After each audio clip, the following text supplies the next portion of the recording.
Yo, what's good people? It's TooBizyGaming. We're live, we're direct, and yes, we are in full effect. We are back with another Granblue Fantasy Relink video. As promised, this one is a very small character breakdown. Obviously, I didn't get the opportunity to play every single character, but with some of the characters that I played with, some of the other content creators that were there got to play with as well. I did pick their brains just to figure out if I can get some information on the characters while showcasing some small tutorial videos that was in game. Now, without further ado, let's get into this. Now, before I actually show you some of the character videos, there are some minor points that is very relevant to each of the characters that are playable. All characters have aerial combos as well, so you can launch a character into the air, do some aerial moves as well, and it takes a little while to kind of get used to the pace of the aerial moves, but that is always an option mid combo. And you can also cancel the end lag for a lot of the characters' moves with a dodge roll, which obviously leads into other things like invincibility and stuff like that, which you can then do more combos and just go crazy. So those are some things just to be mindful of, as all of the combos that are shown from here on out, they are all executed from the ground. So as shown in the previous videos that I've dropped already, there were two characters that I've shown some gameplay of, and of course there was other videos in game and obviously against Radis and stuff like that, but there was two characters, and that was Siegfried and Vasaraga. Now the first character that we're going to go through is Siegfried. Now Siegfried is a powerhouse. I'm not really too sure if he was in previous games, but in this one he is a good mixture of being a powerhouse and being very nimble. His unique trait is if he hits buttons that are timed correctly instead of just simply mashed, you get an even stronger version of that move. He has a leaping helm breaker to close the gap, which really does come in handy as if you might knock an enemy away and obviously you know you need to close that gap to do more damage on them. This move is perfect for that. He has a projectile that damages all in its path, an attack buff, and almost like a powerful impale move. So once you knock the character down, or if they're staggered or somebody like Vasaraga has stunned them, then this is the time to go for that powerful impale move. Being quick on his feet and having timely attacks make him a very strong all-rounder in my opinion. And Siegfried just looks really cool. So for anybody that wants their hero kind of infested with the darkness, that's the kind of vibe that I'm getting. Siegfried's your guy. Now, like I mentioned, the next character is of course Vasaraga. Again, this is where I spent majority of my playtime, was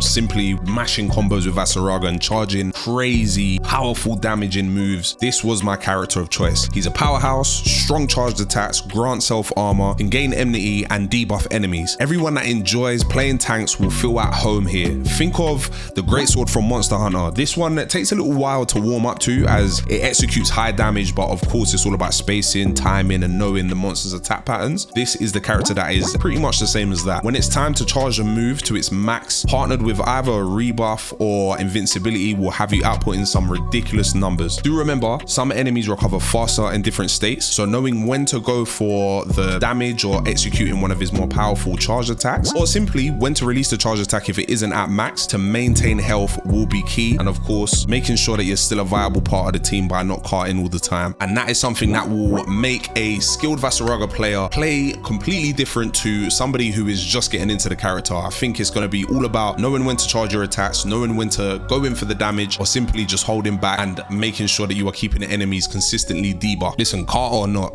you will see me play Vasaraga non-stop.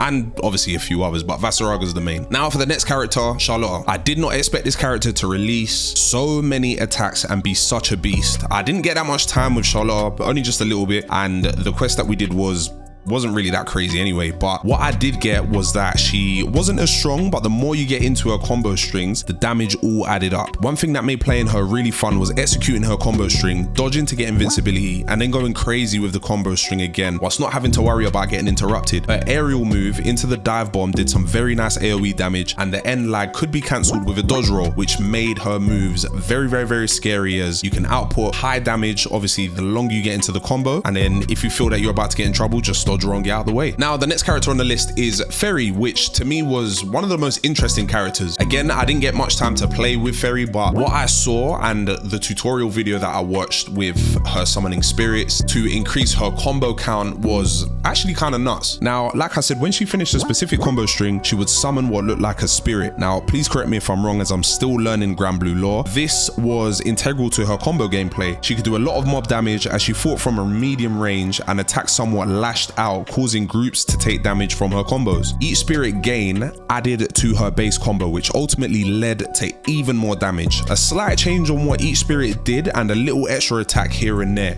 Now on the damage front, this not only looked really cool, but it seemed to do a fair bit of damage as well, as the spirit count maxes out at 3. I believe you get 3 different types of spirits, and once you're at max, you get all access to those combos, damage, and of course that all plays into the nice gameplay mechanics of things like the stagger meter and more. Now for Percival, if you like doing damage, getting in and out of danger, but having armor whilst charging in case you might be anticipating a specific attack, Percival's for you. Explosive charged attacks were a major plus against smaller mobs and boss's stagger meter as well. And just when I thought I was in trouble, you have a few options. You get to dodge roll out, of course, or you let the armor save you, which is a game changer when you're charging his attacks. But of course, on the flip side, can also be very risky. His string seemed a little basic, but you can sprinkle his charge attacks throughout the string, which made him feel like a stance character, as you get some more options once you are in that charged state. Now, similar to other characters, the longer you hold the charged attack, the more damage it does, and it actually increases the AoE effect as well.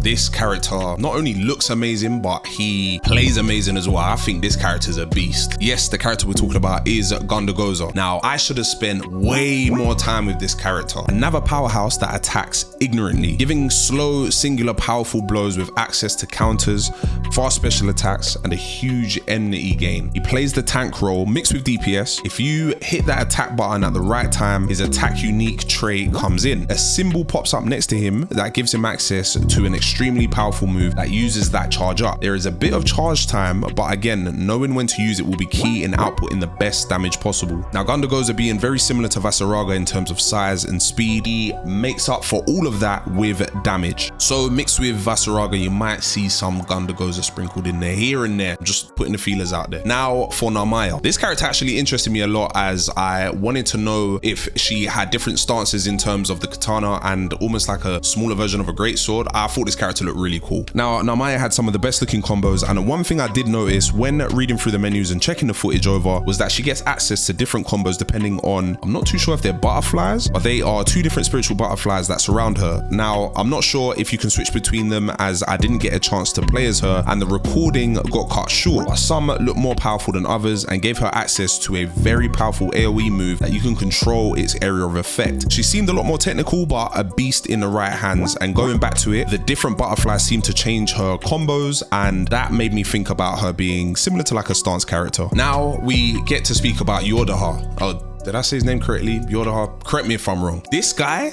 if you've ever seen Virgil from Devil May Cry, or you know, you've ever used him in the latest DMC game, you are gonna feel at home with this character, I promise you. Now, like I mentioned, you like Virgil, you're gonna love this character. He has crazy looking slashes, aerial attacks, flurry cuts, and more. This character might be the flashiest of them all, and his unique trait grants him what looks like an elemental symbol that gives access to either different finishers or a different set of combos. I didn't get to play as him, but I watched his tutorial video a few times in awe and was really impressed with the animations and just the simple look of the character. Another beast when it comes to attacking with plenty of mobs whilst targeting one, as his moves do plenty of AoE damage. And because of the speed and the amount of hits he's actually doing, I believe he actually might be a good character for elemental builds, if it's similar to other RPGs I've played.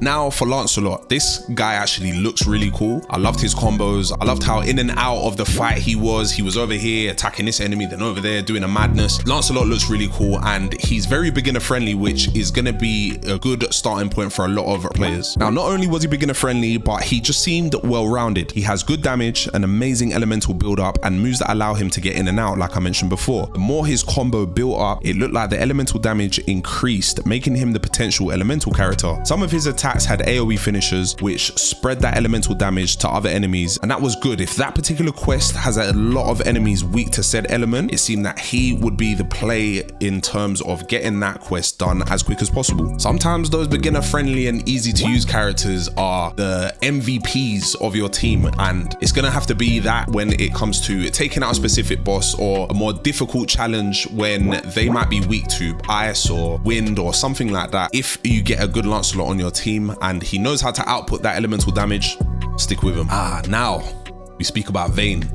This guy is a beast. This guy was another good example of a tank with a mix of buffs, debuffs, serious M to E gain, and an invincible dome-like move. In addition to having a unique trait of the more combos he does, he actually gains access to a longer, more damaging combo. He was one of the producer's main character that had a specific strategy when fighting Radis Whiteworm, and Yasuyuki realized how good of a character Vayne actually is. Like I mentioned, having the ability to maintain his tank playstyle but do damage and allow his teammates to execute some of the strongest moves in the game, Vayne is a key character in Relink. The producer did mention that to get Vayne to this level takes hours of play, as the sigils mixed with his toolset is what makes him the beast he is meant to be. Now, as much as I do love tanky characters, I also love being able to buff, debuff enemies and make sure that my team has more damaging buffs and defensive buffs, which makes the survivability of the team a lot better, which means that we actually get to get the mission done, whether that be quicker or we get more rewards as people aren't carting as much. And I think if you do fancy that type of playstyle, Vayne is going to be your main